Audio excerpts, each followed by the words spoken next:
The new clubhouse of the Mashonaland Flying Club at Mount Hampton Aerodrome in Salisbury is officially opened by Sir Roy Walensky. Planned and built by the members themselves and worth some £6,000, the new amenities should lead to an increase in the club's membership, which at the moment stands at 170. It's an ideal gathering place for people interested in private flying. While some members have their own planes, the club owns 4 and has no fewer than 9 qualified instructors. The opening day was celebrated with a display of aerobatics.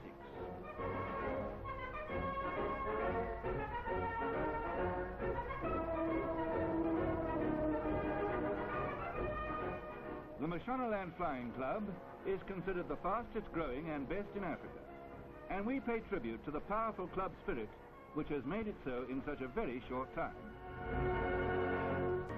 The loveliest of lovely girls from north, south, east and west gather to seek the title of Miss Federation at a special ball held in Salisbury.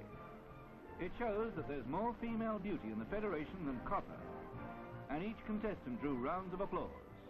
And when they all paraded together, 19 eligible bachelors fainted.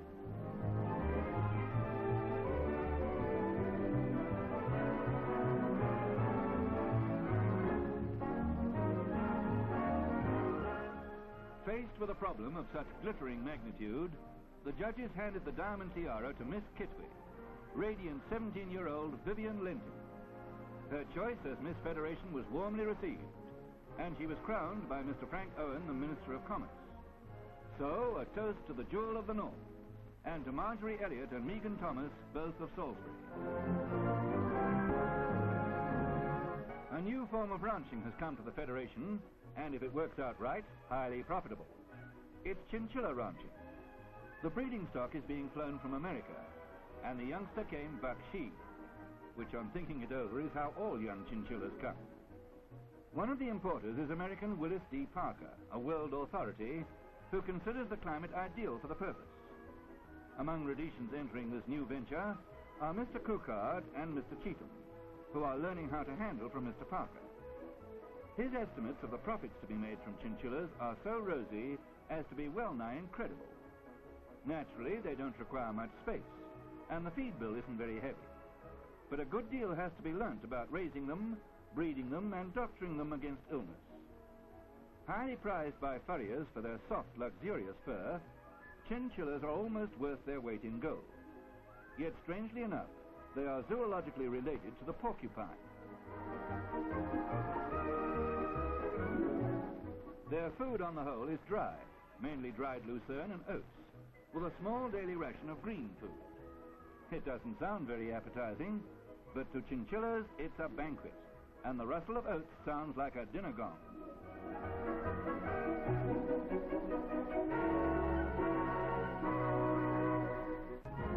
Record crowds attended the Salisbury Agricultural Show, bigger, better and more interesting than ever, with other territories well represented. One dominion that really went to town was Canada, whose modern pavilion provided an outstanding showroom for Canadian-made articles of every description. It was a clear indication of how highly the Federation's trade is valued.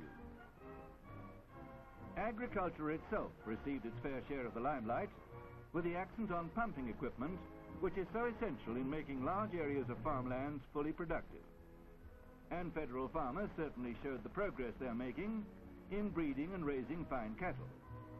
The variety of the breeds revealed the wide scope of their enterprise, and the champion bull on the show, an Aberdeen Angus, had the blue ribbon put on him by Mrs. Harry Oppenheimer.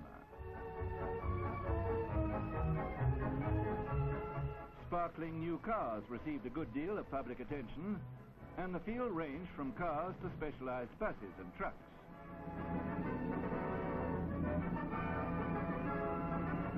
Crowds in the arena got action aplenty. We've met cowboy drivers and motor riders before, but one bloke turned up who rode like a fireman.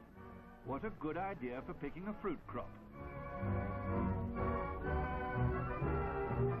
We don't know why, but for some reason the modern tendency is to take vehicles over jumps. Not only bikes, but cars as well. As a warning, we'd like to show you what happens if you lose your nerve halfway and come down in the middle. See what I mean? This week, the spotlight falls on the Loret Mission in Lower Guella. It's a happy institution for boys and girls. And as you'll see, it's a mission with a difference. In addition to normal teaching, the pupils are taught a variety of skills. There's nothing very unusual about this, because it's the sort of work done by many Catholic missions, and Africans take readily to instruction of this kind. So what is outstanding? The teaching, yes. The results, yes. But what sets the Loret Mission in a class of its own is the work done for deaf and dumb African children, 54 of them from nursery age upwards. Before a child can learn to speak, it must learn to inhale and exhale, to control the breath on which speech depends. From this simple groundwork, the child progresses to making certain sounds by exhaling and noting the effect on a feather. Not being able to associate sounds with objects, such as trains, motor cars, and so on, their education starts with the association of shapes, and they have a delightful way of indicating understanding. You'll notice how avidly they set about their tasks and the pleasure they get from each tiny success. They can't speak because they have never heard, and the words come slowly through a process of lip reading. Then gradually they identify individual objects, learn to spell them, and painstakingly they add a new word to their vocabulary. Victory comes in separate little triumphs, joyfully achieved and hardly won.